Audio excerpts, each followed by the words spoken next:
Okay, welcome to the July 2016 video chats. Uh, okay, yeah, I guess. Oh yeah, it's supposed to have footage. Actually, what? Actually, this is Void Expanse. This was recorded by Mike Adams. I used this in a Dead Game News, but this is a whole bunch of footage. It's sort of a space sim exploration kind of game. Uh, I'm not even sure I completely need footage because some people were saying, oh, I should just use the creative channel on Twitch. But I thought, well, I'm just talking about things. But I heard Twitch recently opened a thing where they have a section for people just eating, like while they're playing a game or something. So I don't know. That should say something about how much Twitch values what's coming on here. But anyway, announcements. Big announcement is I'm running late on the latest game dungeon. I've been working on it pretty much every day since I finished the VR episode. I'm not going psychotic pace though, so I'm not cutting my own sleep, and that's why it's late probably. But pretty much most of my free time, that's what I'm spending on it. What happened was, as I was playing through and recording it, I realized there was more stuff I needed to talk about. I think people are gonna like this one. There are many things to point out on this next game.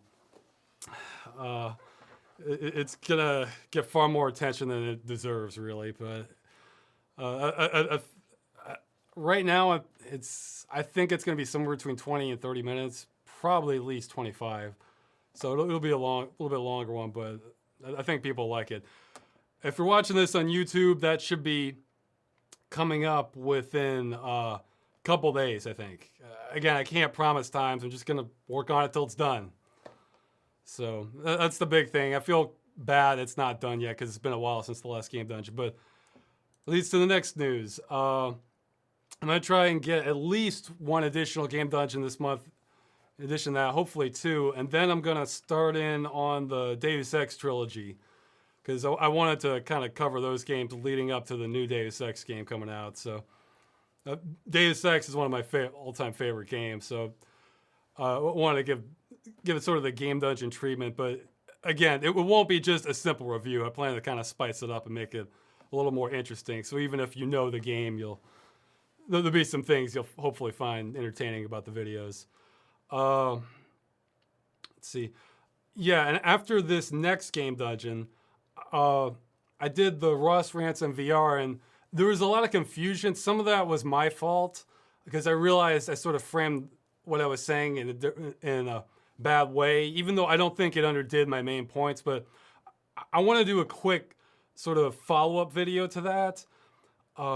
It'll just address the biggest points people got confused on. Also, some people had a few good questions about it. I'll try and cover that. So it'll be a little more formal than something like this, but not as much effort as some of the normal videos. But man, I want to drive home the topic on like getting these worlds into VR. So there should be no confusion whatsoever on my stance about anything once I make that. I mean, I covered most of it in the Ross Rants video, but this will help nail it down. Okay, let's see. Deus Ex.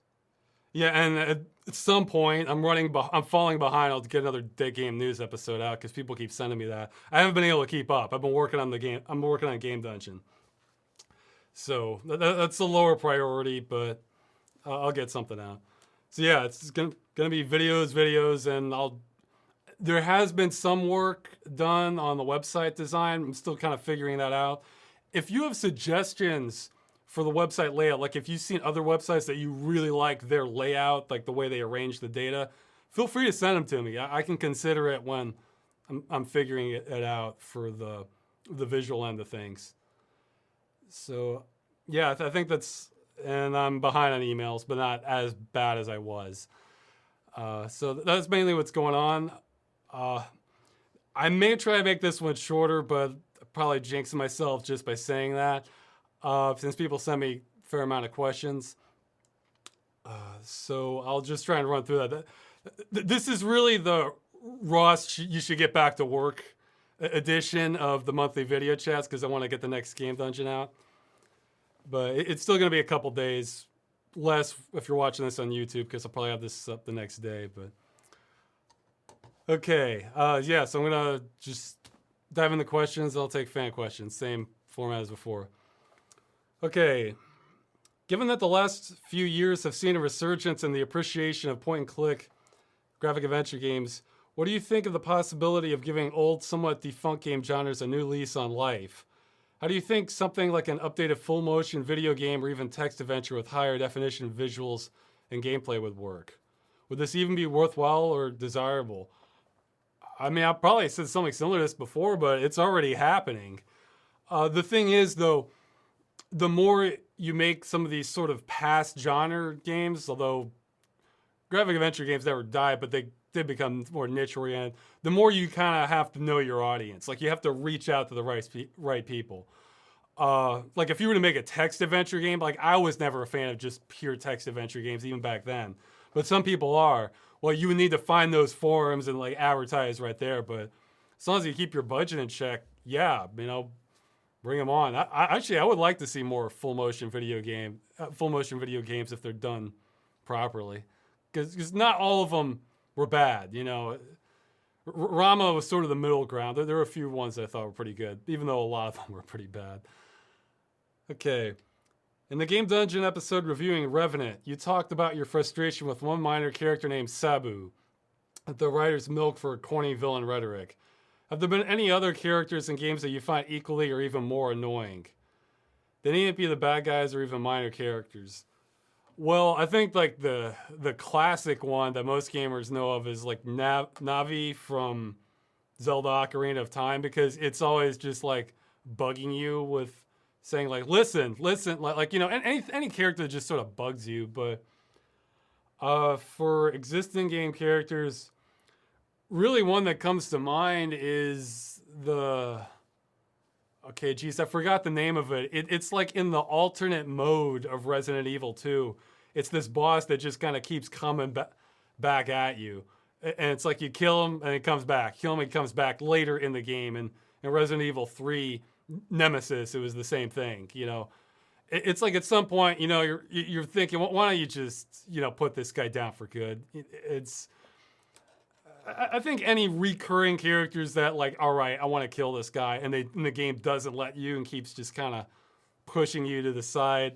And any character like that is not most people don't like, but that's one I can think of off the top of my head.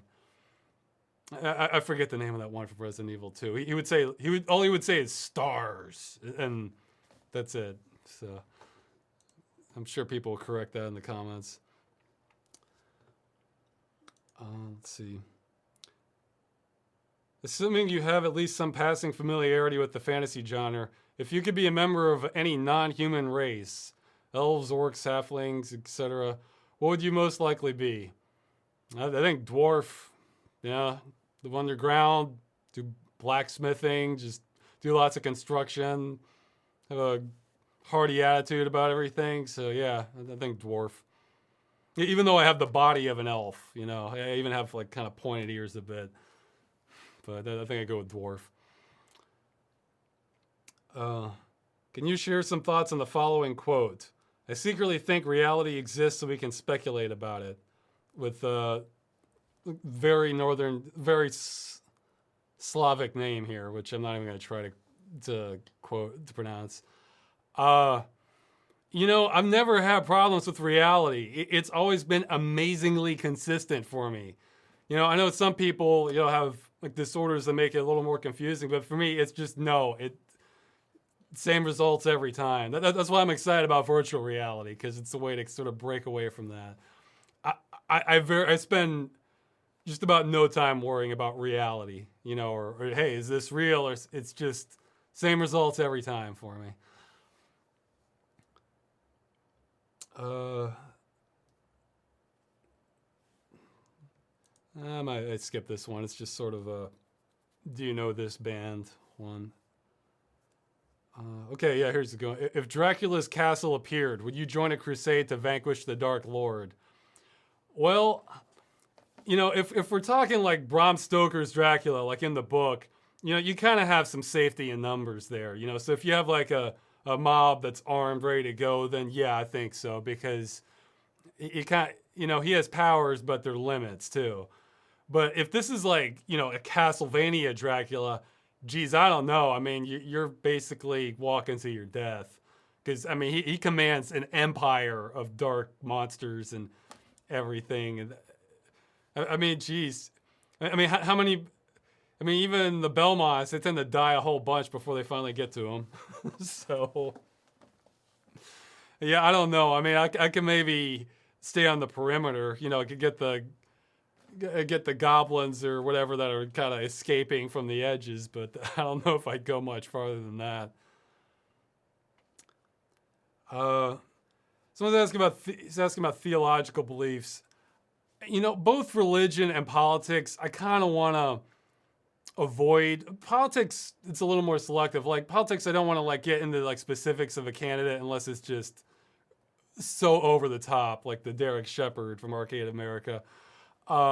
Just because I think it puts people in the camps like, you're with us or you're against us. I'd rather focus more on stuff like the question from earlier, about what fantasy race would you rather be? I'd rather have more discussions like that, So yeah, that's one of those topics I don't want to like get too much into because, again, most of what it's like in the fundraising video I did. Most of what I cover is either talking about games or just odd comedies. And with Ross Rants, it's to cover miscellaneous topics. But things are so polarized now with like religion and politics that it's just that's not the core of what I'm trying to do. I don't want to drive people off who could help me with the VR discussion. That's something I'm willing to like really dive into. So it's just your priorities in life, Okay. I recently watched the movie Mad Max for the first time. It was okay, but I don't understand why it's so widely talked about. Is it that the sequels are better or am I missing something? Yeah, absolutely. The original Mad Max, I don't think is that great. I mean, it's just okay, if it's late at night and you have to watch something, yeah, you can kill some time with it, but not much to it. Road Warrior is the movie to watch. If you want to understand why there's this cult around Mad Max and all these games and movies that have come from inspired by that, The Road Warrior. That's where you go. And that's the sequel.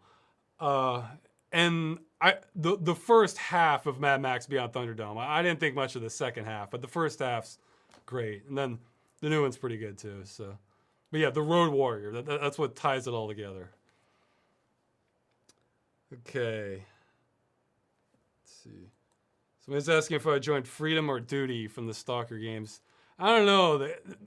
It's like everybody's so intense in that game, and it's like there's not enough ways to get yourself killed without getting involved with one of those factions. I think I just avoided both of them when I played. Because they're just both complete extremes. And you might think, oh, you should join Duty, clean up. Well, it's like nobody should even be in the zone to begin with, is the thing. They're trying to quarantine that stuff. So you're just sort of protecting the anarchist against the outlaws with extreme prejudice. I mean, I don't know. For an area that you don't even need that you shouldn't even be in to begin with. So wasn't able to get behind it so much. Okay. Well, you mentioned Supreme Commander in the past. What faction do you share the most with ideologically, and which do you prefer mechanically? I think both. It was Cybran. Like Cybran, some of their units, I loved it. Like their battleships. No, the destroyers. The destroyers. They did everything. They had torpedoes. They could bombard stuff from the sea. They had some weak anti-air. That was like good enough. And then and then once you hammered the shoreline, they could actually crawl onto the shore. I love the destroyers. And then their experimental units were fantastic too. And ideologically, it's mostly like their ideology was like, hey, we just want to do our thing and not be bothered. We're just trying to make our basic society. We're not against anyone, but the other factions were having none of that. So Yeah, Cybran was the one I definitely leaned towards.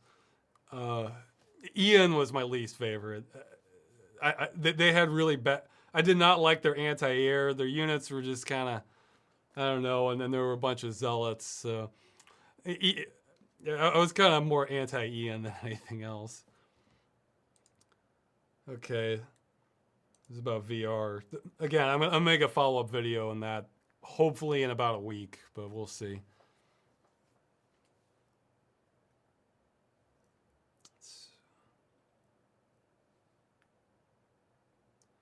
Okay, well, this is asking for specifics about my lack of enthusiasm about Half-Life. It's just, I've seen too much of it, you know. The new PT Silent Hills project was canceled due to Konami's idiocy, and the Allison Road game that was announced by the devs is dead in the water also. Is this spate of redacted first-person horror games just a tragic coincidence, or are they victims of elaborate conspiracy? Also, have you seen the new Resident Evil 7 demo, which is jumping on the spooky first-person bandwagon? Well, the first question, I'm not an expert. I haven't followed those games as much as some other people, but it's mostly, I mean, I would guess it's management not caring about games one way or the other, is my guess, is because they look at it and they say, okay, are we going to be able to make profit of this? Okay, maybe. What are our projections? Or no, we're only going to be able to make this much. Okay, just cancel everything.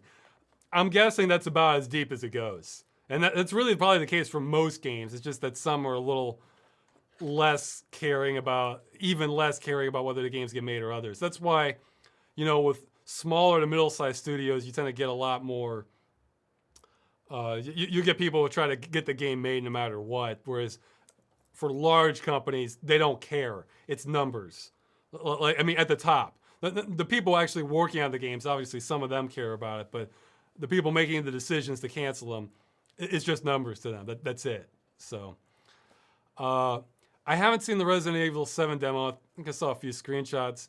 I'm happy if they start making it scary again. I mean, 4 was sort of kind of half and half for me. I haven't played it. I tried playing the demo of it, but 5, I understand they just went like all out action. It wasn't that scary. And I think 6 was sort of half and half from what I read, but maybe not. I want Resident Evil games to be scary, so how they get there, I'm all right with.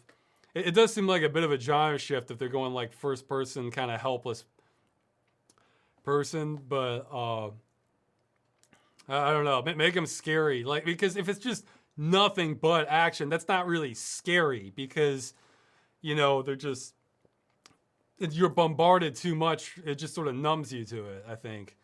Whereas you got to feel kind of vulnerable to some extent. So, well, we'll see how it does. Okay.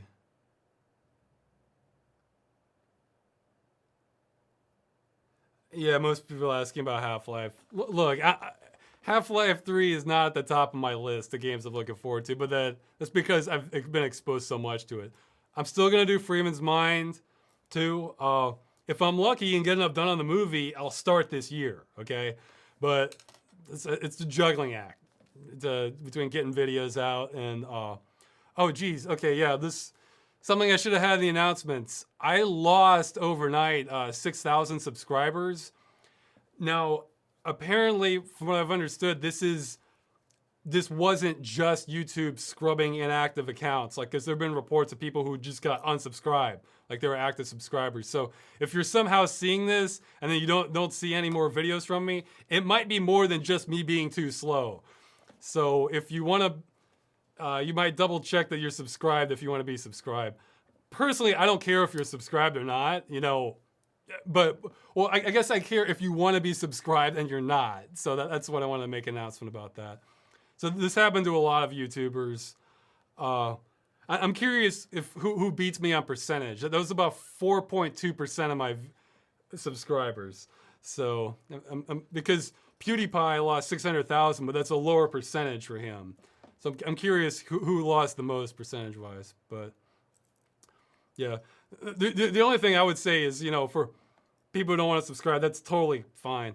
The only thing I request is, check back every year or so, because, I might make something pretty good, and we'll see. And the movie, I'll try to get everybody to come watch. But, so yeah, an announcement in the middle of the video. So it's like,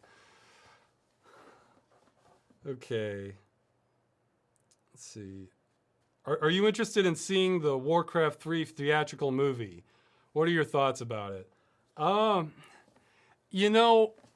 saw the trailer or one of them, and to me, it's like they're trying to force in some of the later stuff from World of Warcraft and taking this sort of touchy-feely tone with the orcs being all noble and everything.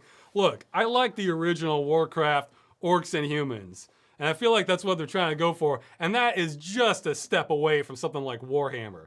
The orcs are evil bastards coming from the swamps, summoning demons and skeletons and trying to kill, raise, and pillage everything. That's the movie I want to see. And whereas I'm seeing this love plot between, just from the trailer, between this orc woman and who doesn't look ugly as sin, even though she should, and some human, and then the orc baby, and no, I don't want this soap opera crap. I want to see some human army fighting orcs tooth and nail to preserve civilization. So I don't know. Maybe the trailer is a little misleading, but later in the Warcraft lore, they made the orcs more noble and there's shamanistic origins. No, I want the evil bastard orcs. That's what I want to see. Look, they are there to just ruin your day. So, I'll watch it, probably when it comes out on video. I'm not going to go to the theater to see it. I think it did pretty well financially, but I've heard the acting isn't that great, which is probably no surprise coming from Blizzard's latest writing. Yeah, so that's the thing. Warcraft took sort of a shift. Warcraft 1 and 2, again, sort of a step away from Warhammer. A little more, it's, I guess, a little more toned down, goofier. But from Warcraft 3 to World of Warcraft, they changed the tone. I think they kind of softened things up. So I lost a little interest with that. I think they're trying to retcon the original. If there are any Warcraft fanatics, you can let me know if I'm right or wrong on this. If you've seen them, the original lore, you know exactly what they're doing. I'm curious if they've retconned it or if they really are staying true to the original. Okay, so next question. Oh, this is a great question. Okay. A portal to hell is opened in the present on Earth by the U.S. Marines. How do you think they would handle this? Please consider both the scenario where they can open and close the portal at will and the scenario where they can't close the portal without major research. Well, I think in the first scenario, they would absolutely keep that under wraps and try to do research with it. Because the military would see that as a potential weapon. Geez, we have enough nukes to annihilate all humanity pretty much. You think we're not going to mess with this stuff too? I think it would probably be just kept as a secret government project either way, because this is too big. I think it would be kept as this, and we might do really foolish things with it, try to use experimental troops with hell energy or something. I don't know. We might be able to keep it contained, but hey, if it's the military, this might depend on who's president too. So it might depend on their whims. If they if they think we should use hell portal technology to fight Al Qaeda, yeah, that would be smart, wouldn't it? I'd love to see many games or movies, devoted towards this sort of premise. Well, you'll find out in the next video. Hell portals opening is definitely a theme I like. Okay, let's see. When it comes to talking about video games, which aspects do you think matters more? The person's voice or their tone? And then yeah, he's sort of contrasting me against Yahtzee because I apparently have a more enthusiastic tone. His is a little more robotic, but he kind of rapid fires. I mean, I don't know. It's just personally, I would say tone. It's mostly about presentation. So even if your voice isn't that notable, like if you sound like you're real interested in something, or the presentation's really slick, like, or if you have good jokes or just interesting bits, with music or presentation, it's just the overall presentation. For me, I care about enthusiasm more, but even then, it has to be edited right to sort of enjoy it. Usually, I guess what it is like enthusiasm can be contagious, even if you're not that interested in what the person's talking about. So I have a certain admiration for people who are really into something, even if I'm not into it that much myself personally. What are your thoughts on publishers killing video game genres?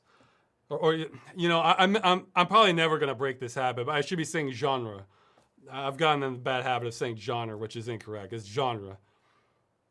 I've been noticing this disturbing trend among Blizzard's games such as World of Warcraft, StarCraft 2, and possibly Overwatch, where they're so perfectly made and heavily marketed that they effectively kill any possibilities for new games in the respective genres. If EA is killing games, and Blizzard is taking one step further and preventing thousands of games from even being born.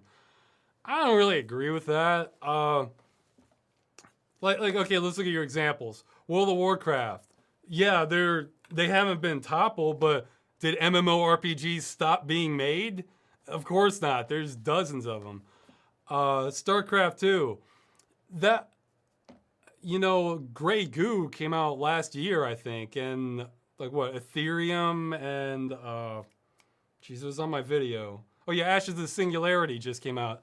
They're still happening, and Overwatch I haven't looked into as much. But let's say the game's even perfect though. That's fine. That's one theme of the genre.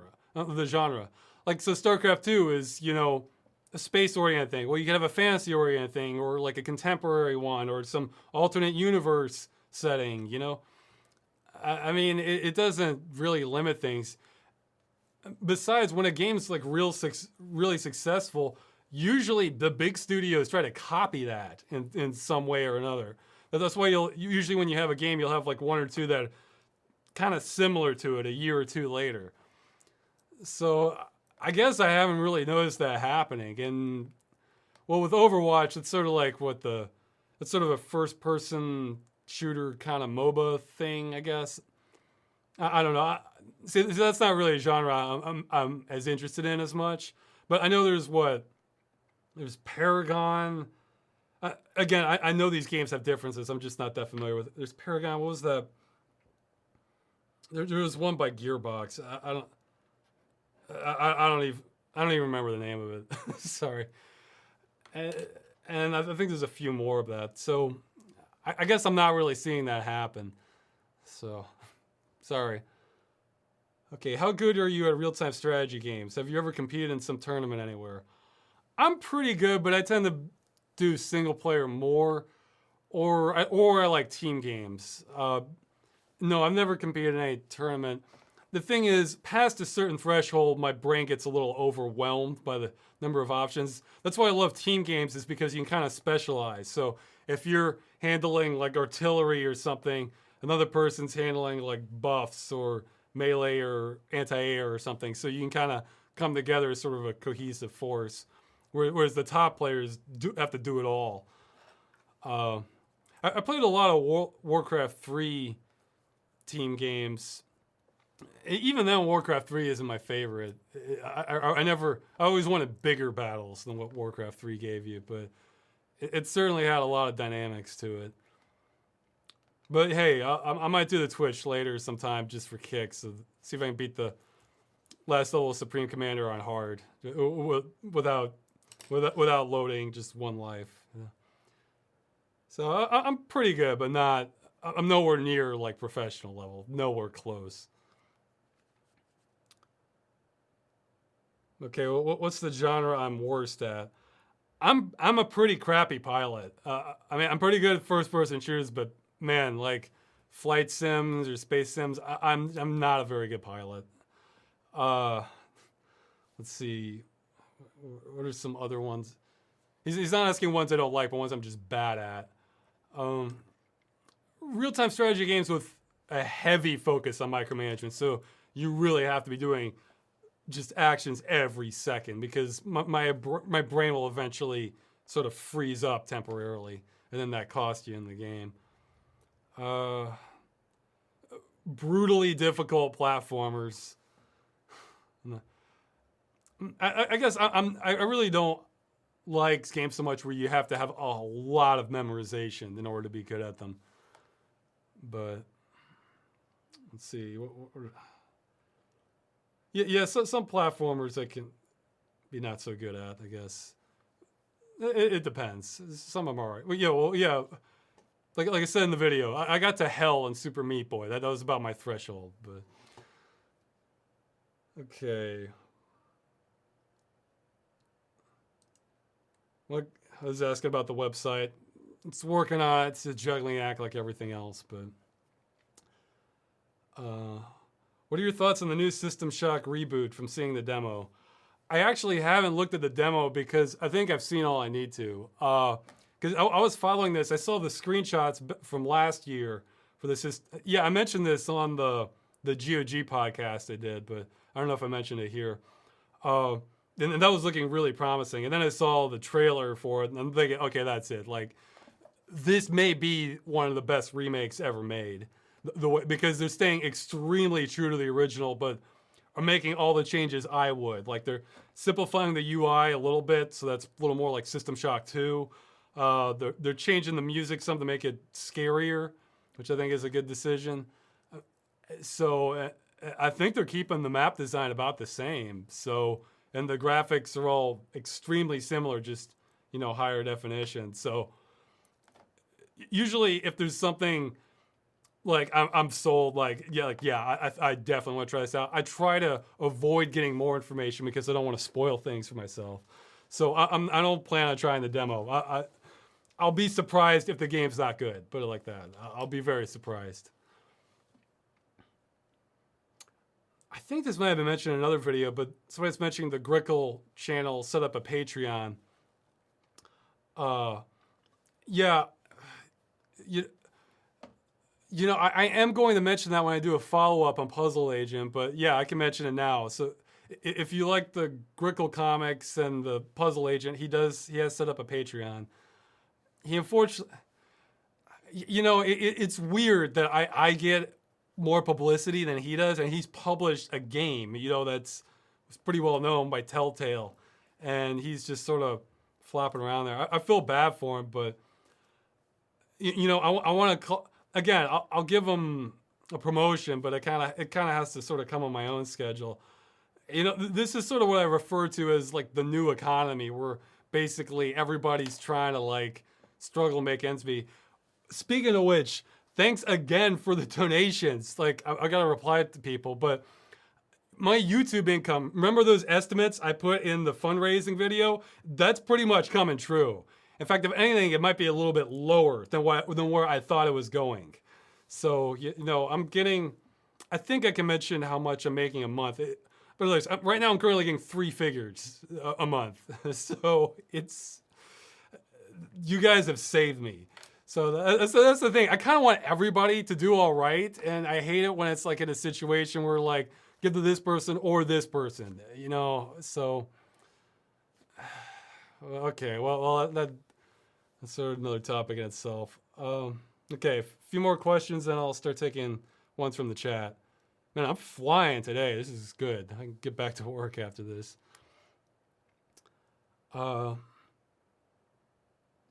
This one I know I answered. Well, someone's asking if I'll ever see my soul contracts. I still don't have them. They're back in USA, so if I go there, I'll look for them and dig them up. It might be a while though, because it's pricey to take a plane trip from Europe to USA and back. Let's see.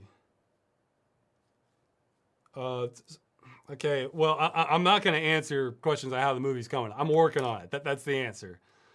But do you have any plans to where you'll get music for the movie? I'm going to have composers for it. There's one or two I have in mind, but I might be able to support a few more. Thing is, that's a late stage thing. Like, there's so much I need to do before I even worry too much about that. But I already have like some example songs in my head for different scenes in the movie that I'm going to show to the composers to show them the sort of tone I'm after. I'm going to take the music very seriously I'm a soundtrack freak. So, but that's a much later stage. It's much more important to get more of the assets developed and some other production things nailed down first. So, and okay, this person's asking, are you a fan of Herge's work? I don't know who that is. In what respects do you identify with Action Man? I don't know who that is. So there you go. All right, so I'll start taking questions from people for a while. Man, this could be the shortest one, which is good because this is the sort of I should get back to work episode. There'll be a bit of a delay because of Twitch. Oh yeah, geez. Announcement that I should have had at the beginning. Next Planetside is going to be on the 16th. I'm not happy that they're shutting down Planetside 1. I was thinking maybe we should pull back from Planetside 2. But I said, if we can have like a community presence a long time, maybe like the repeated maybe that'll have more of an impact with the developers than if we were to just pull out. Because unfortunately, killing games is a standard practice right now. So yeah, I think the next one's on the 16th at 2 p.m. Eastern Standard Time. It's updated in the Planetside video and on the website, but maybe I'll put it in the description of this video too on YouTube. But yeah, so for now, let's continue with Planetside 2 till we can find something better. Yeah, anybody can join in. You can just follow the crowd, shoot people. You don't have to be an expert. So if you're joining it, it's free game. Might as well take advantage of it while we can. Hey, maybe if we have a long enough impact, we can kind of convince them to come up with an end of life plan whenever they have to shut down eventually. So okay.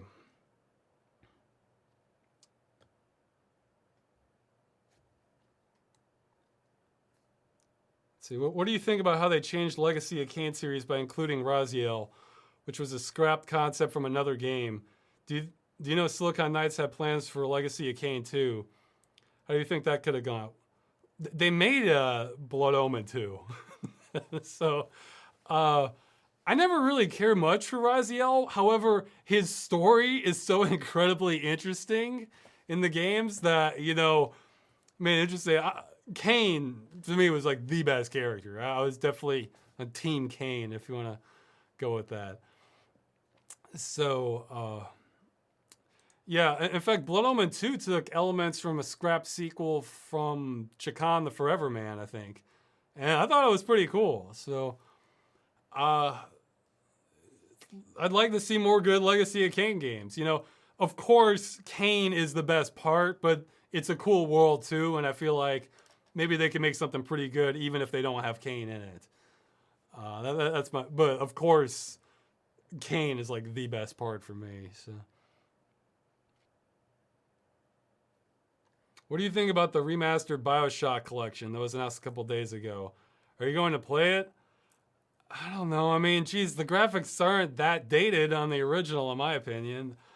I might look at BioShock the others again if I can do them in that 3D virtual reality mode I was talking about. So I'll see. BioShock was never really one of my favorite series. Updated on your beans situation. Do you still live off them? Yes, because I'm not a big fan of cooking. I'm trying to. It's sort of almost a compromise between, something that's not something that's semi-nutritious versus minimal cooking effort. Will you ever finish The Secret World?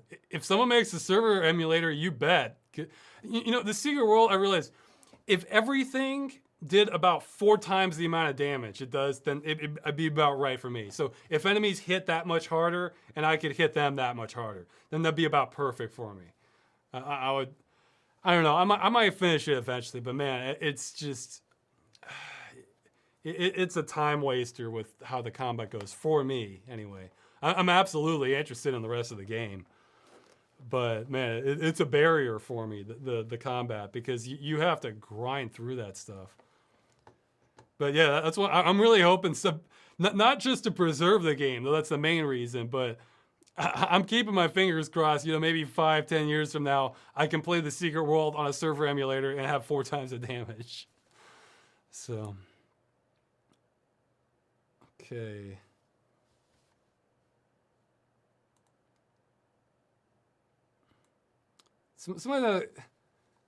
This person's asking the same question they asked last time, and I just sort of answered that about the Fallout combat, or turn-based combat.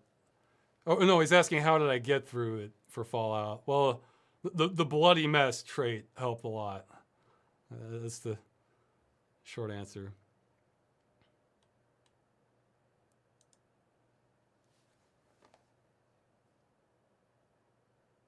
What do you think about game worlds being generated against game worlds being handmade? I think I tend to prefer handmade ones, but it really depends on the gameplay. Like if it's something you're gonna explore and want to find all the detail. Jeez, I'm like really slanted on the camera, but I'm afraid to adjust it much. If it's something you want to explore and find secrets or things, you kind of want that to be handmade. But if it's sort of meant to be like a backdrop for something else, then procedurally generated can be pretty good too. I don't know. I think what it comes down to is I kind of want some context or significance to the world. And I think you can achieve that either way. But it's a game, it's trickier for procedurally generated.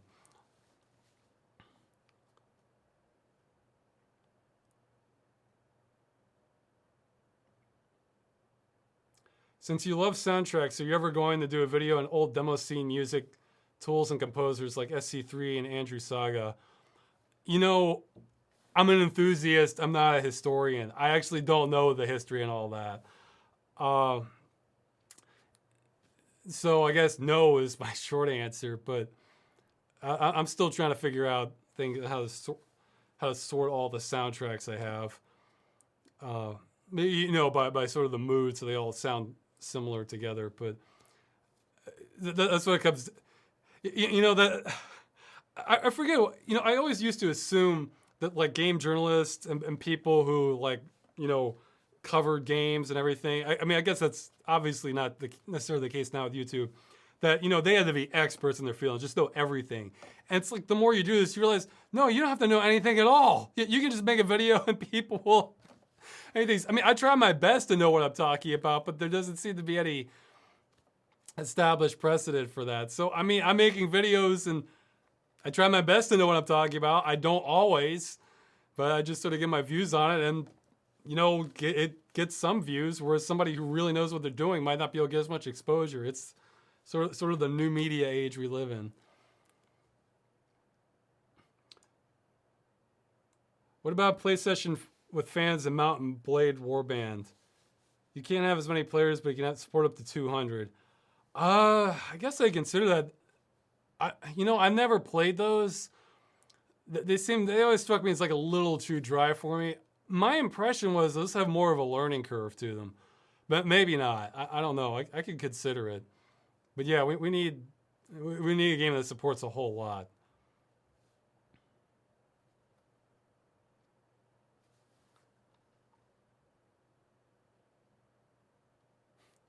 So I was asking if I ever ran my own cult before. No, not even close. This is the closest thing I have to it, just doing chats with people and them helping me keep afloat with the donations. That's about the closest I've come. It's not really one of my goals, Like the reason I got so worked up in the last VR video is because, that's one of my goals. Get lost in virtual worlds, so. What choice did you make for the main plot line of Fallout 4? What's your favorite game in the post-apocalyptic setting? I haven't played Fallout 4. It's a new game. It's going to be more demanding on the system, cost more. I'm in no rush. So, let's see. My favorite game in the post-apocalyptic setting. Well, I haven't played the Wasteland games because, it's sort of almost like the stars aligned for me to play Fallout because it is turn-based combat. But I mean, the original Fallout might be my favorite, although I do like zombie post-apocalyptic ones too. So State of Decay was really good, and I sort of have mixed feelings about DayZ, so or similar ones like that. Yeah, I don't know if I have a very good answer for that one.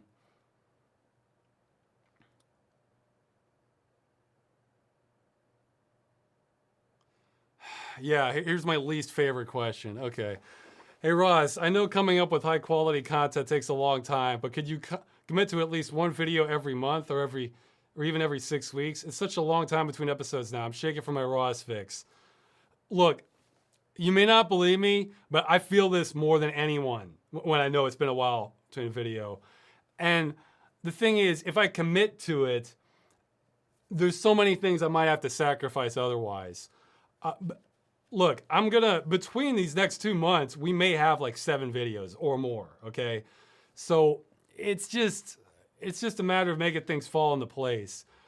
Like, I love, like, making the videos, especially something like Game Dungeon, it's kind of like, it's like constructing a building.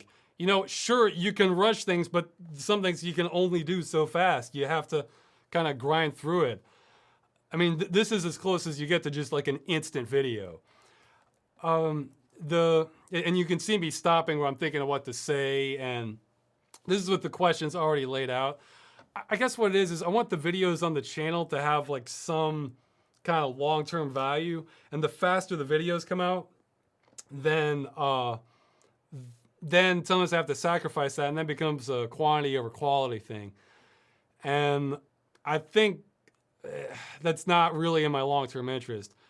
That said, though, I really am working on something to get more videos out. Like, I think you'll be surprised, and I think it can kind of please everybody. So, tell you what, judge me on these next 2 months. All right, like like your opinion of how I'm doing with the videos. I realize it's been slow, and again, I'm feeling that. Like, I hate these situations where I'm thinking, surely there's not more editing work than 3 days. Like, how could this possibly last more than 3 days? Ends up being 6. It surprises me every time. But I really am coming up with something to try and get a lot more good stuff out. And it's not going to be Let's Play Moon Gaming Resurrection. I think people will like it. So give me 2 more months with the videos. Hey, I did catch up on the emails, and I made yeah, geez, that was my plan, to get caught up on everything. God. Okay, yeah, I did get caught up on the emails for a while, and I did, am making progress on the website. Once the website's established, it'll be something that's done, but I'm working as fast as I can, What's the least favorite game you've covered on Game Dungeon? Someone asked that. Geez, I don't know. I might lean towards Arcade America. I mean, I don't know. I have mixed feelings about it, but having to play through it was kind of rough.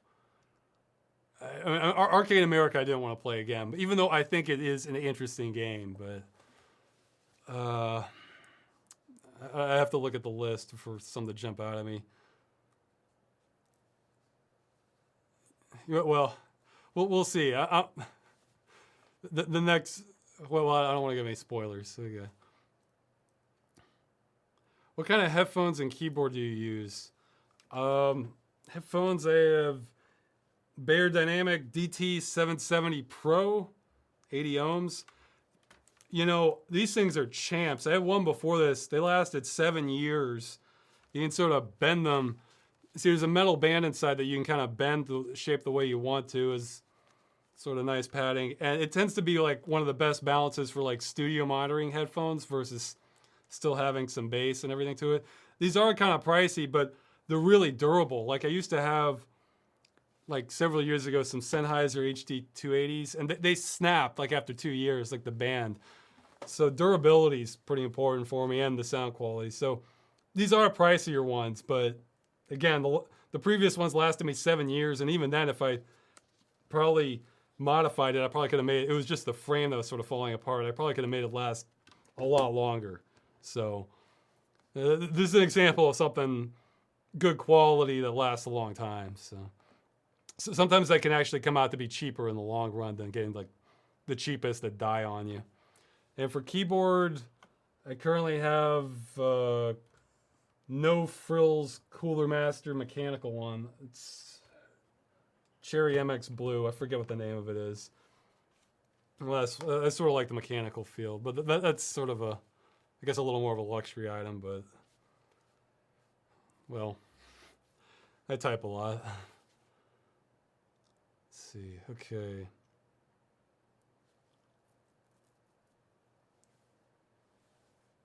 Do you need more game footage? I will consider more. Some games are, because I can use that in dead game news too. Some are sort of a better fit for things than others. Like this is pretty, this is pretty calm right now and not super distracting. I want more stuff like that. Whereas if it's like a fast-paced thing, I tend to sort of shy away more from those.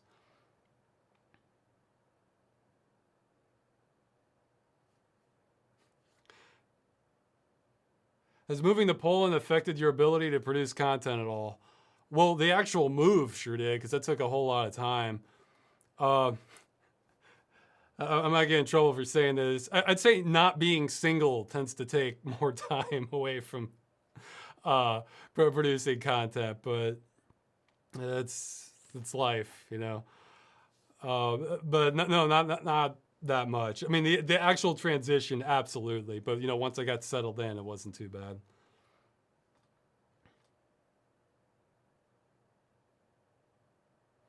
What do you think about villains who are either magnificently manipulative or straight chaotic evil? What do you think makes a good villain? You know, for magnificently manipulative, I'm trying to think of an example like that, because sometimes it just seems to be like almost contrived. When I've seen like the example that's jumping out at me is Jade Empire, where the idea is, oh, they trained this guy decades in advance to have this specific weakness in his kung fu or something. Like it's just, I don't know. I like villains that are both villains and protagonists who are very resourceful and try to make things work under dire circumstances. What do you think makes a good villain?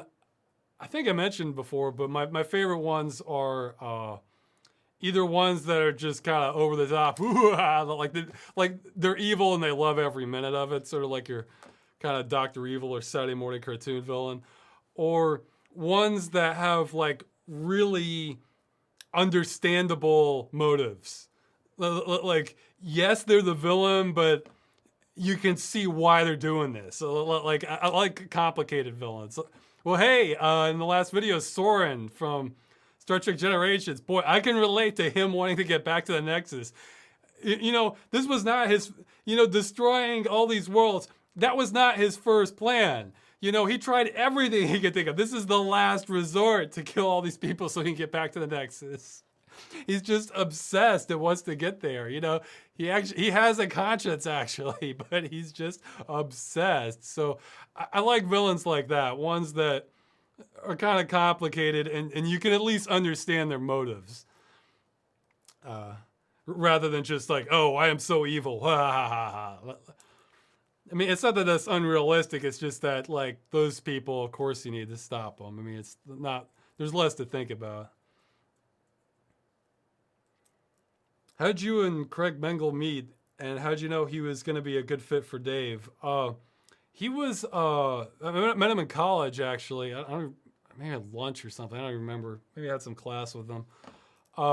He was just one of the few people I knew at the time who was up for doing voice acting with it. And I Actually, I might have accepted several people, but I wanted Dave to be sort of more chipper person.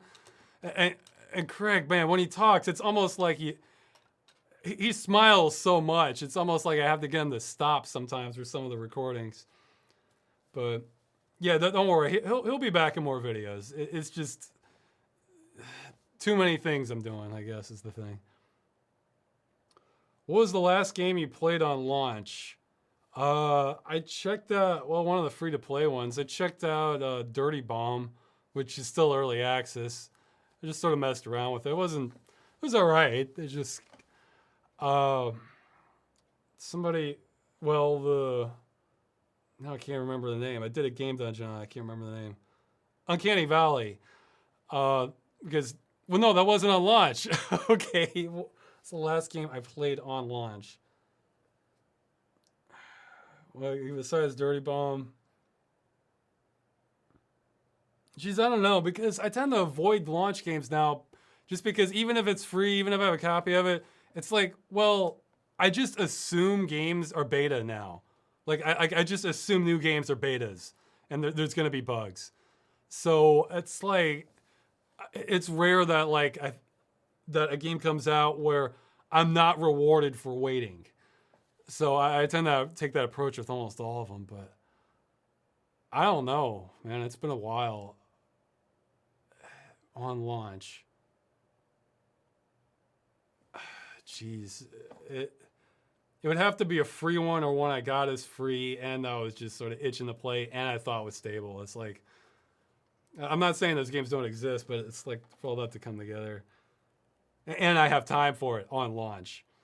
So. Sorry, I guess it's a pretty disappointing answer. Just some early access thing I tried out. And even then, I try to avoid usually try to avoid early access, but I figured this one looked a little more developed than... Oh, okay, Path of Exile.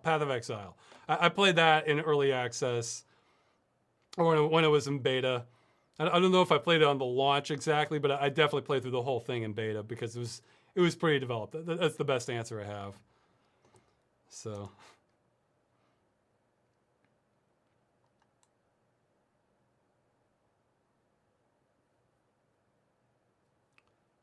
Well, somebody's asking about Gothic. I'll probably cover that in a video at some point. But yeah, somebody's asking if I've heard about Steep. Absolutely. I think Steep will be awesome. See, that's another example of what I'm talking about. Like, Steep hasn't killed the genre. Snow has also come out, which is a little bit different. But, you know, very similar crossover. So if you're interested in Steep, you're probably going to be interested in Snow, too. So, if you're confused, these are sort of downhill sort of skiing or snowboarding games, but Steep also has like wingsuit gliding and maybe some other stuff, I forget. But yeah, it looked awesome. It also looks like a game that would make me sick in virtual reality too, so I would have to get that 3D nailed down.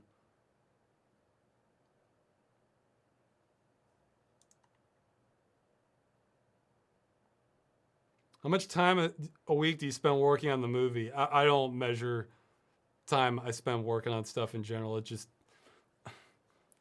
it always feels like that's time I'm taking away from actually working on stuff. It varies. Some weeks it's, I would say as few as 3 hours. Others, it'd probably be dozens.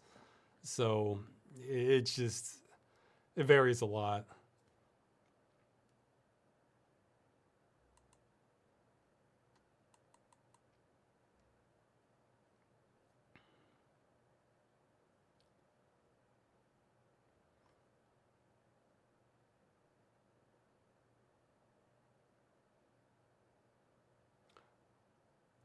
Oh, okay. Somebody's asking, the person who asked about Fallout meant New Vegas. Which ending did I pick for that? I picked, geez, I don't even remember. It's like I didn't like most of them. Yeah, I think I didn't like anyone involved, is what happened. Or I got to the point I just watched the endings. Yeah, that's a really disappointing answer, but because Caesar's crazy. The Vegas guys just seemed really exploitive. I mean, the New California Republic I don't know. I mean, yeah, they're the best thing you have to like the good guys, but I don't know. I just didn't. They were kind of moving in, acting like they own the place, which is the wrong which is the wrong attitude to take when your army is stretched thin. All right, so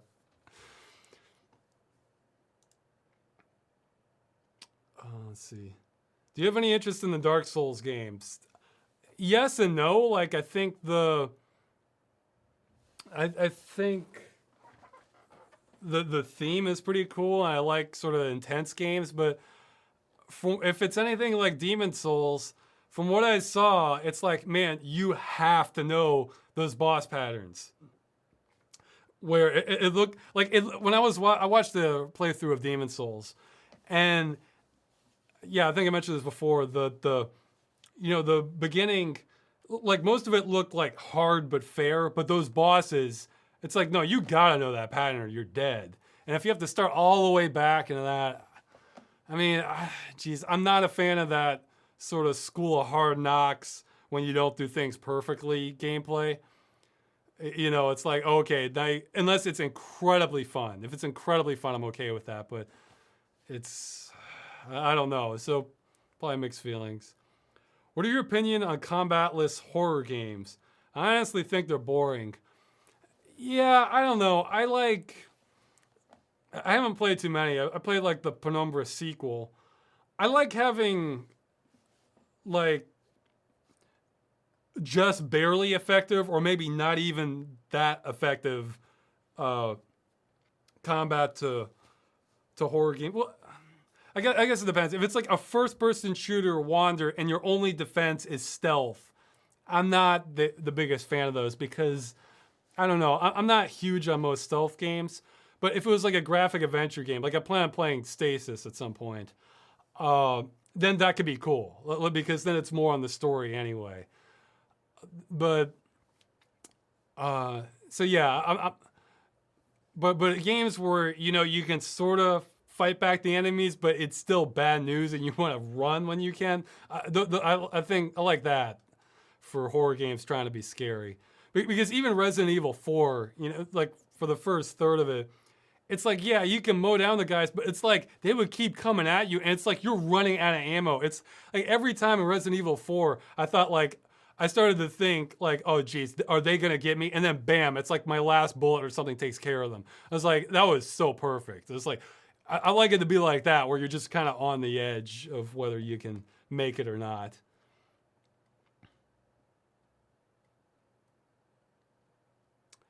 Warrior, mage, or thief as a question. Depends on the game. Watch the next episode. Watch the next episode. It just depends on the game so much.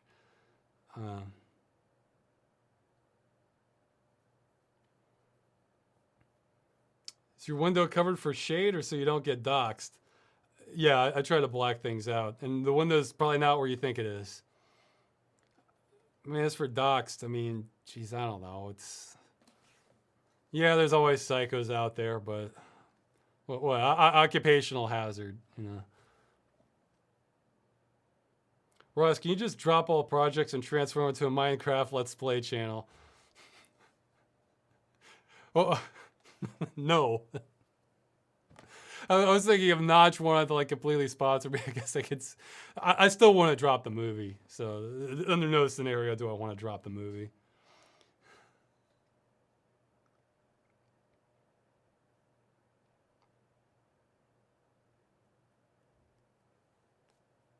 Do you have any advice for recording gameplay, and do you have any standards for the footage? Oh, they meant for this stuff. Well, it's a little different for Dead Game. Dead Game News, I kind of want 1080 and like the original sound. This one, I don't need sound. It doesn't have to be that high quality. Although the frame rate should be good, like a solid 30 at least. As for advice, either using GPU recording like Shadowplay or else recording to an SSD is almost mandatory because hard drives will stutter at some point.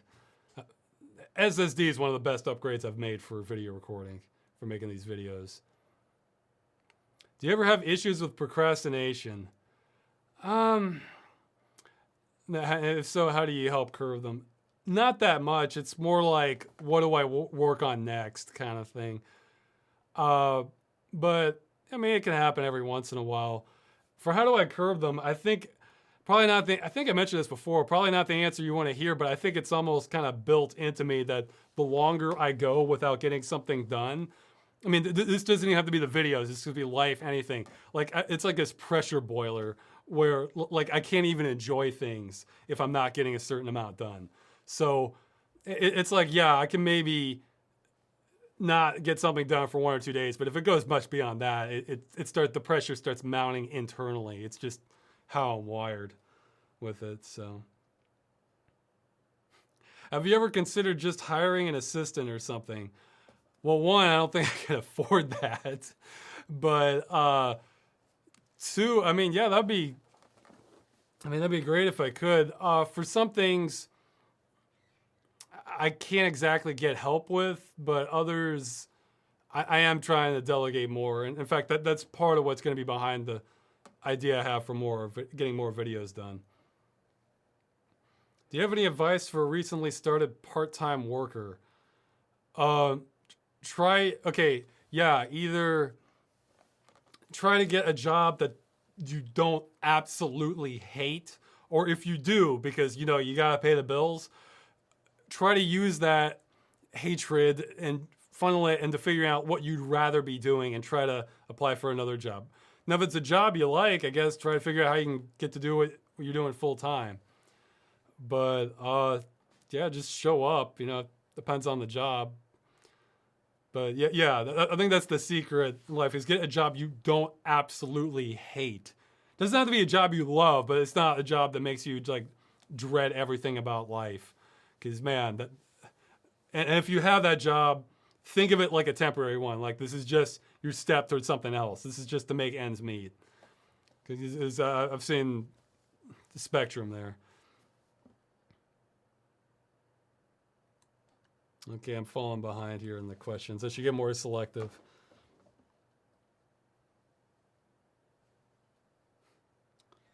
What's that in the shelf above your clothes in the wardrobe? That's a defective monitor that still sort of works. I hope I can use it for like a tertiary system some point in the future. Actually, I'd like to have another system eventually just for recording stuff from this one. Just because I've noticed, man, like when I did the Need for Speed footage for Porsche Unleashed in the last video, I got lucky that there was a mod for that to update it to like DirectX 9. Man, those DirectX 8 and 7 games, they get rough trying to record those, like, or with anti-aliasing on. Like it can it's like in Dungeon Siege, almost everything can glitch out sometimes, and I almost feel like it's a luck of the dice when it works properly. So I really should come up with some sort of contingency if I can't record it inside the same system. Plus that would unload resources, but I don't have a lot of free space here, so. Ross, do you like driving games just for the sake of driving? And have you heard of spin tires? Yes, if the environment's good. Hey, that's another thing I want the 3D stuff for. And yeah, spin tires is one game I'm kind of holding off for to hopefully doing a full 3D. I'm totally looking forward to it. But it has to be a nice environment. Like if I don't like the environment, then no, not at all. So that's one of the reasons I'm so interested in The Crew is because it's the continental US. There's got to be some good stuff in there. What do you think about Skyrim Special Edition? I just saw the trailer. Could be pretty good. I mean, I know some people are saying they already have that on PC, but I figured there's two advantages to having it by Bethesda. One is that they can, when you apply like enhancement mods on Bethesda games, they can sort of clash sometimes, whereas this will sort of be hopefully a unified sort of artistic vision. And hey, I know it looked like they were getting rid of some of the tinting, which I wish all developers would do for almost every game. I'm sure there's some exceptions, but so they can kind of make that more cohesive. I liked all the extra foliage I was seeing. And the other thing is they can make the performance a little more sane, if they're handling it. Whereas there's a lot of Bethesda mods that, they look wonderful, but if you actually see them running, they're like a chug fest. So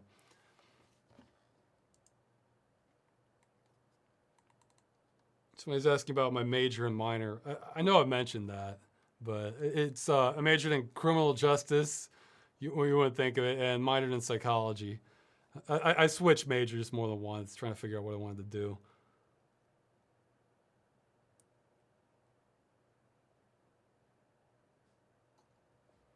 What are your thoughts on minimalistic, non-helping user interfaces like no map, no quest pointer?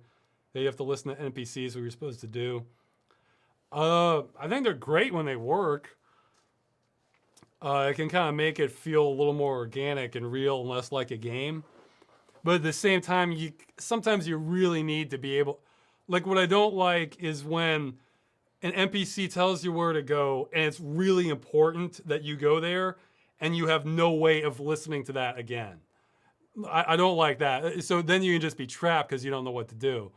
But you know, if they can kind of get UIs out of the way, that can make for a more immersive experience actually. So it depends on the game, but I like it when it's done well.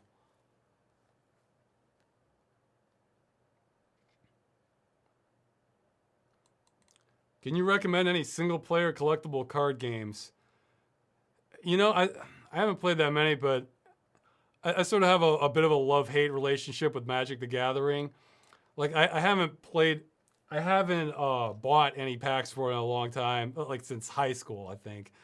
But I've had friends who have still played it, and actually I've spent more time than I should have playing like the free-to-play Magic the Gathering duels, just because I was playing it at a time where I didn't have a lot of extra time, but I wanted to play something for like 15, 20 minutes, and it was good for that. But I love the artwork on those things, Magic the Gathering. The gameplay sort of has unlimited combinations, though. Try not you got to avoid like spending much money on it, I think. Because I've heard it described by hobby shops as like paper crack.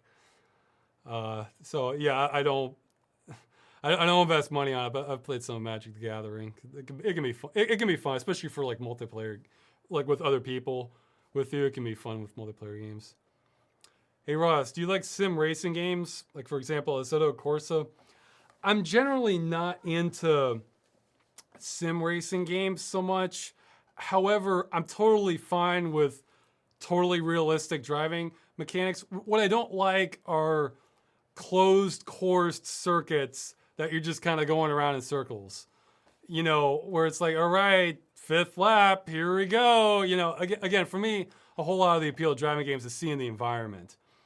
So, you know, if the sims offer, I mean, if racing sims offer those kinds of courses, you know, where it's like sort of the countryside and or just exotic areas, then sure, I'm all for that. But if it's just closed course stuff, I mean, I might be interested in playing a little bit of it, but it's not my thing as much. Like, geez, it just drew. Had perfect thought for this, then I drew a blank on it. Okay, well maybe that's a sign I should be winding down, but again, I was gonna lead right into something and my brain just seized up. So that's it. I'm fine with. I'm flexible on mechanics and how realistic they are, but to me the environments are just kind of most of it. Ross, will you consider yourself a workaholic? I feel like in my natural state, no. But I feel like I've sort of been kind of. I feel like I've been positioned into having to be a workaholic to make ends meet, is what and not disappoint fans too much. I'm sure my girlfriend might say that I am, but you know, if I had less obligations, then absolutely not. Like I don't.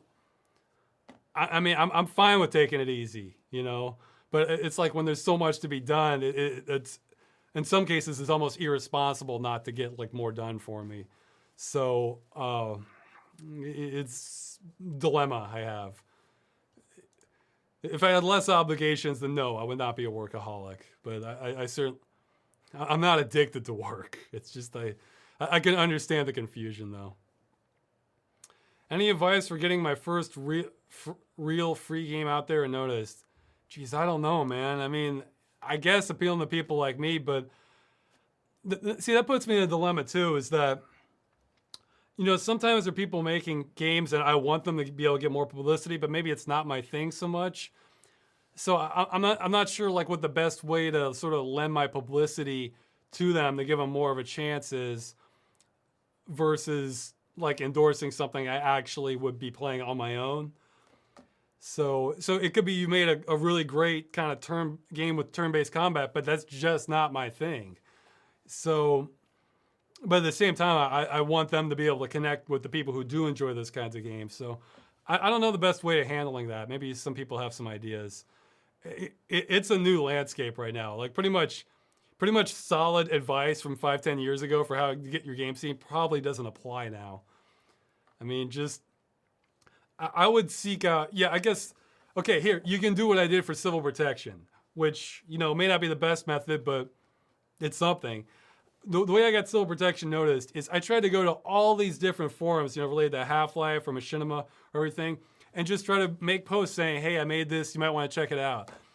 Do that for your game, except, figure out your game genre, find out where the enthusiasts hang out, or there's some indie game forums.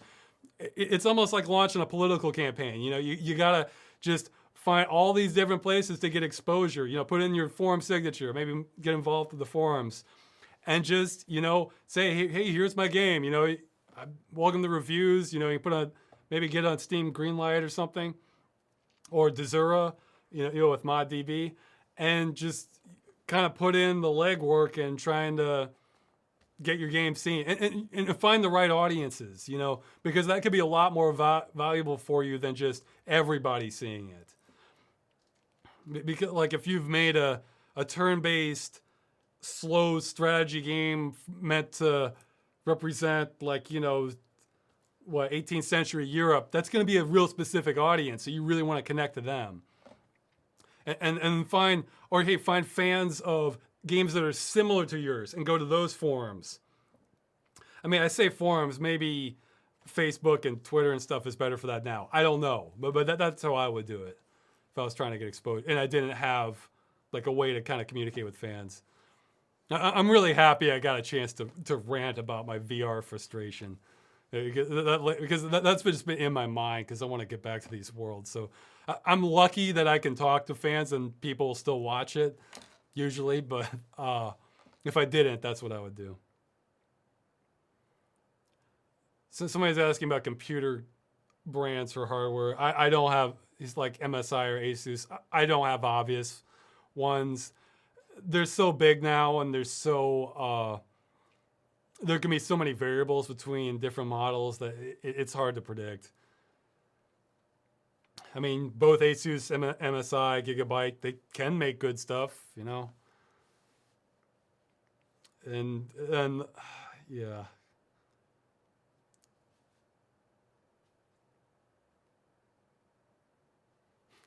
So I was saying like some sort of studio tour. Yeah, okay, here's the studio tour. I'll do window, light, close, green screen, light, door. And then I set up I can't see, mess. So that's the studio tour. I'm pretty cramped in here. Well, relatively. It could be a lot. I'm actually pretty lucky to have a room this big for Polish apartments. Yeah, I mean, I think I just showed you I think I just showed you every single thing I used to make the videos in this area. Oh yeah, that's my another sort of closet off of there. Okay.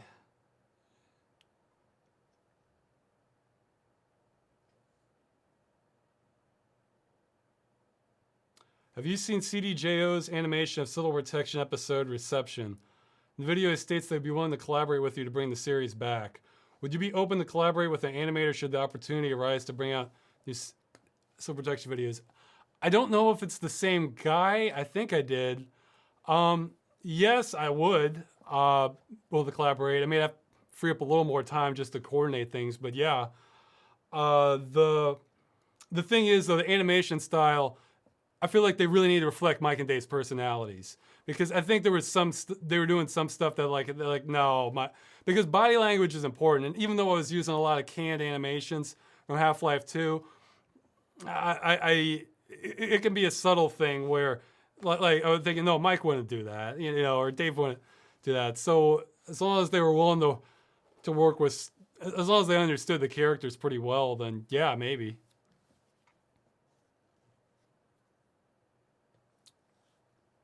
I actually hope they get some 2D animated stuff made too. That won't be Civil Protection, but that'll be something else I want to get.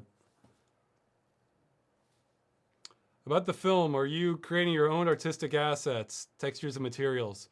There will be some, although I'm going to try and use as many as I can from The Witcher 1 and 2s, just to save time. I mean, if we have a fence, why recreate the wheel? Why not spend that time on like the character models? You know, it's take as many shortcuts as I can without slashing the quality too much.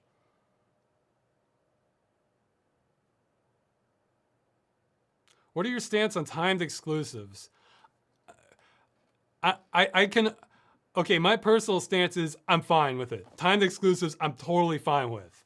But I like to know they're timed. Like, you know, coming out for Xbox, whatever, first, and then for other platforms later. Even if they don't give the date, as long as you know it's coming.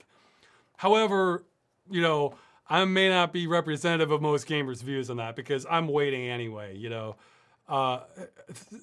So for me, it's just like, oh, the game you want to play is coming to your platform. You just have to wait. Sure. But I think time exclusives are a good compromise, but I can understand if you know, a lot of people aren't cool with that because, you know, they wanted to play the game, they have the money, but then they're keeping it off the platform artificially. So I think it's a good compromise, but I can totally respect your view if you think it's terrible. So.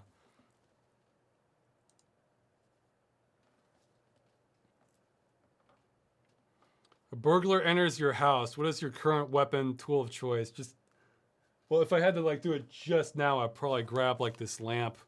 You know, it's metal. Like you could, I don't know. Well, no, it has a soft neck. That's no good. That'd be bad. Well, no, I could just grab it like this and bam like that. So, because you know you don't have much time to think, or if I had a little more time. I mean, I don't know. I mean, I would just have to grab something around me. Like, I think I'd prefer something that has less of a chance of killing the person because, you know, that opens up a can of worms just legally. I mean, yeah, you could say it's self-defense, but I'd just rather not have to kill the guy. So I think a bat, if I had my choice, I think a bat would probably be the best thing. Because, you know, I could stab somebody with a pen, but that might kill them. So, especially if you're doing the eye or something.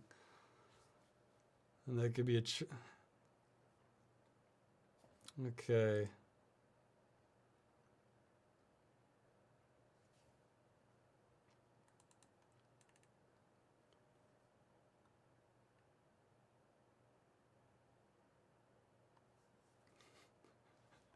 Yeah, so somebody's, yeah, I'm a little late in this. Somebody's comparing my studio tour to MTV Cribs Ain't Got Nothing on Ross. Oh, speaking of MTV Cribs, there's a video I highly recommend. Look up like Star Trek Cribs. It was this claymation made of like the 60s Star Trek, except like Spock's showing off his crib.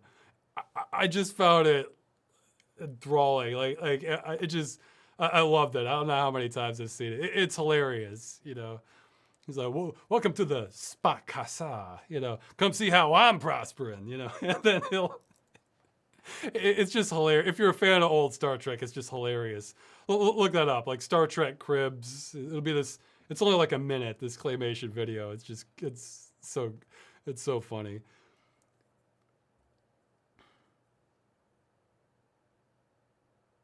Have you ever tried speed running a video game? Maybe. I don't know. Like, I'm trying to think. Because usually the only reward of speedrunning a video game is just to say you did it faster. And for me, that I don't care. about it that much. I always thought Postal 2 would be a great candidate for speedrunning because it's non-linear and you go to different. You have, it's up to you what order you accomplish your objectives in, and some solutions are faster than others. So I would think somebody could like sort of map out the exact route to go through it as fast as possible. So I can't think of any I've tried speed running intentionally. Like for me, something interesting would have to happen if you were doing speed running. Like you could see a really interesting AI glitch, or you could jump a ramp into an area you've never seen before. Like I think for me that would have to be the appeal of it. But I might have done that once, but I can't remember an example. Okay, somebody's recommending a channel. I'll try and look at that after this video.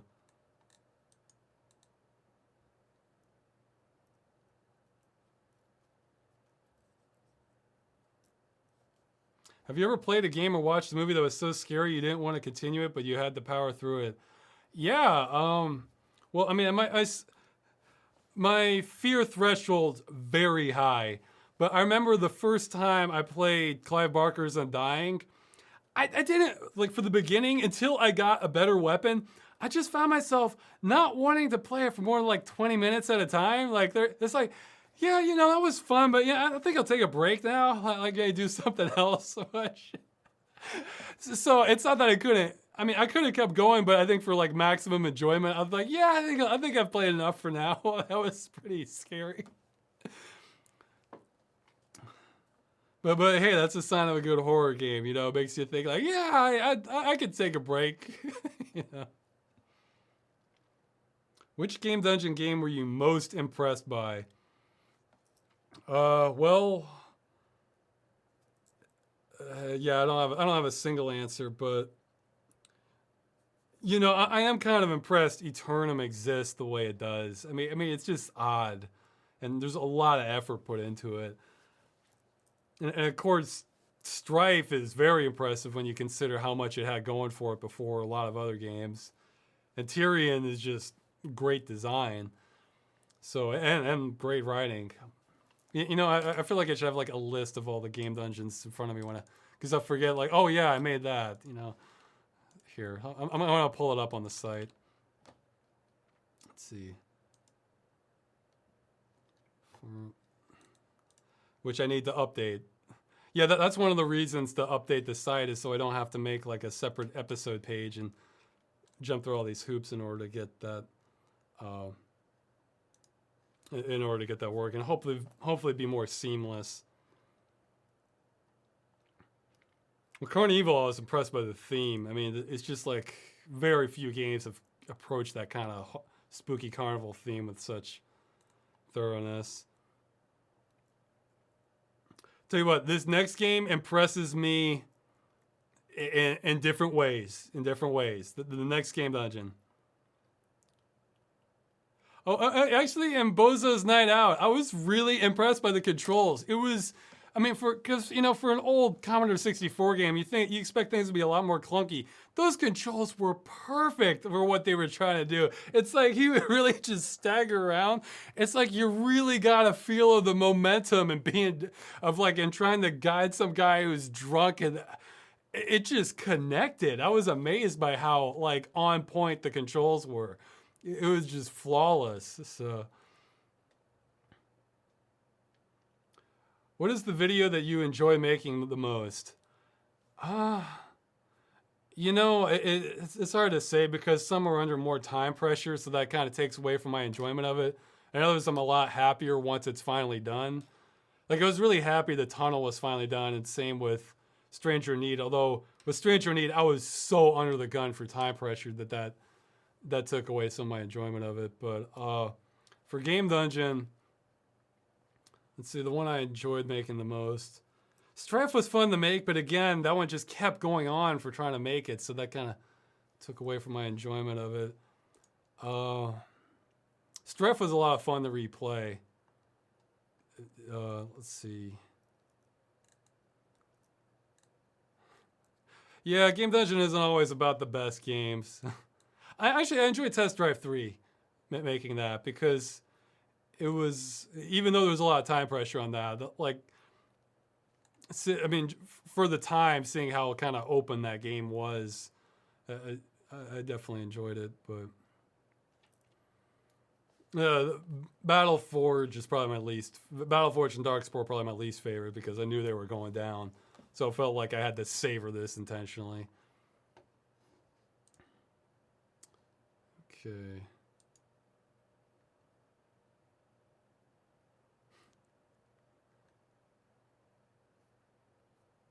Well, somebody's asking a question I know was in the last video. I think I'm gonna wind it down, guys. So let's say 3 more questions, or if I'm not seeing any, I'll just cut it off early. So yeah, I'll be getting back to work on the next game dungeon. Yeah, it's taking longer because there was more I needed to discuss, and I'll be surprised if people don't like this one. There's some games kind of lend themselves more to more to like being a natural one to comment on, and this is one of them. So it's so I have a lot that I want to get through, but we'll see what I'll do this month. But I already committed to doing the Deus Ex trilogy too, so I'll probably want to get it. That may start as early as like late July. I'll see, but definitely by August. So I want to be done with the Deus Ex trilogy before the 23rd. I think was when the new one launches. Is there any game that you would want to cover for Game Dungeon, but someone else did a better job of covering it than you could? Yeah, probably. I'm trying to think of examples. Well, actually, not too long ago, the Angry Video Game Nerd covered Paperboy. I kind of wanted to talk about Paperboy too. He did a pretty good job. I'll probably still do Paperboy later, but there's always that risk that when you do that, you're thinking, oh, you're just copying what he said. So I'm not always familiar with when other people have covered them. So that's sort of the nice appeal of covering like these lesser known games is like, yeah, nobody's covered this or one person has covered this. So it's like, okay, I'm safe. Nobody's going to think I'm copying somebody else.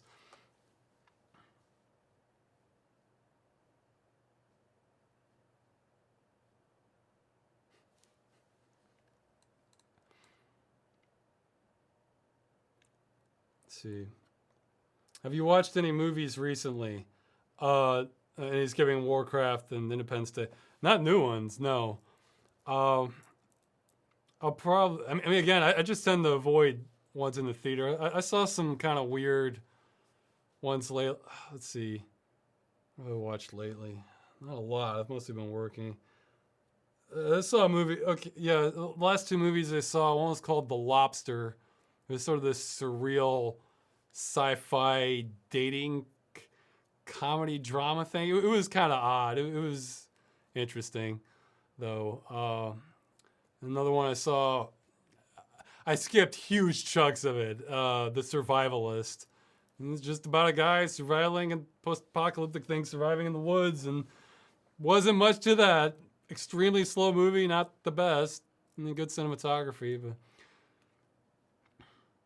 but again, I don't tend to see movies in the theater unless I'm kind of getting dragged to it by my girlfriend or if there's like a special occasion.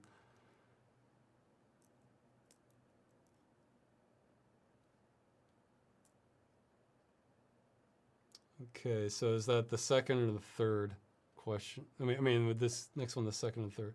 No, that was the first question. So this is the second. Or no, I lost track. Okay, whatever. I'll just go a few more, and then I'll stop.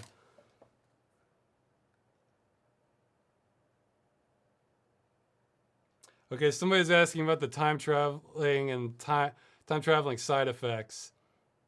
What is in a time machine? That will be covered in the follow-up episode, the Game Dungeon for Battle Forge.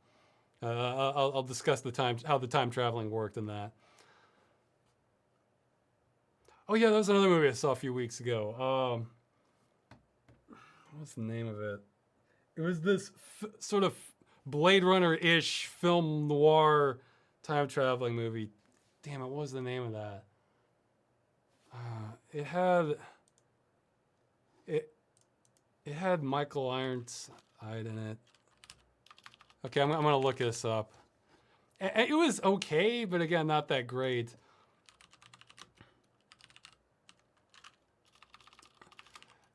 Yeah, this is why you tuned in, so you could watch me type on. Yeah, it had Michael Ironside. It was called, wow, he's been busy. Synchronicity, that was the name of it. And then several months back, I saw a cool movie with him, Turbo Kid. It was this sort of sci-fi budget 80s spoof movie. It had really good music to it. Okay.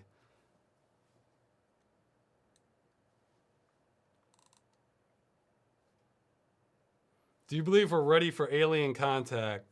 Not really. Should we offer Kanye West as our sacrifice to them? Well, they're not going to be appeased by one if they want a sacrifice, they're going to need more than one. A lot more, so.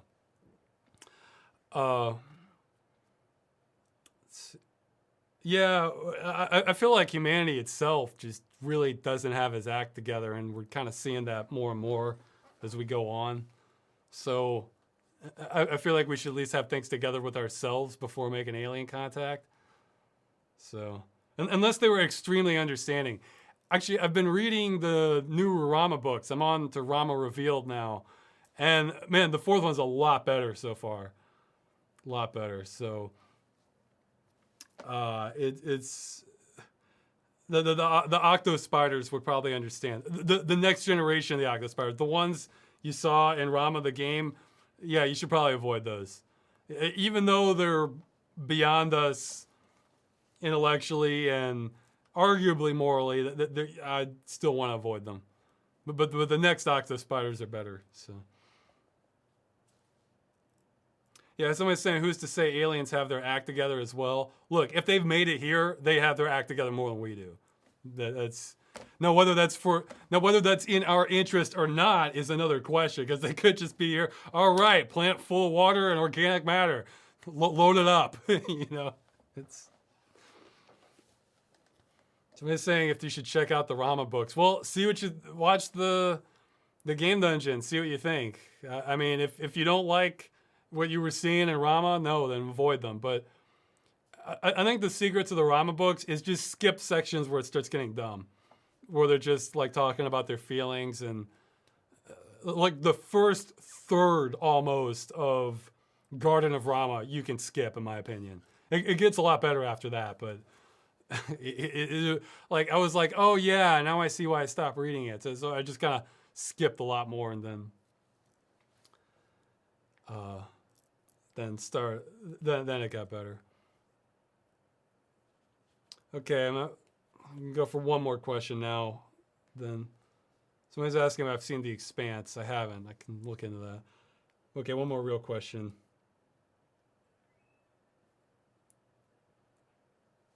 Do you think aliens would be the first ones to visit us as opposed to alien dogs or horses? That's not a bad question. I mean, you know, if they're so far up above things that they just put them in pods and send them out into space, why not? You know, we put remains of people and send them into space or freeze them. I could see them doing that with their pets. Yeah, that'd be an interesting concept right there. So, yeah, you know, okay, here's... For the next game dungeon, it's not going to be an alien game, but that's because I have so many alien games piling up that, like, I figure I should space it out a little bit. There's going to be more alien games. No worries. I'd say you haven't even seen the most alien one yet, but you got to see a little taste of things with Rama. All right, guys, I think that's it. Next game dungeon coming as soon as possible. Will probably still be a couple days. And more game dungeon after that, and the VR follow-up video. So, yeah, judge how I'm doing in terms of my video output over these next 2 months, because I'm really going to go at it. So, and hopefully try my best not to neglect everything else. So, oh yeah, and Planetside in, 2 weeks? Something like that? About 2 weeks. Yeah, somebody's saying get back to work. There you go. Okay, bye.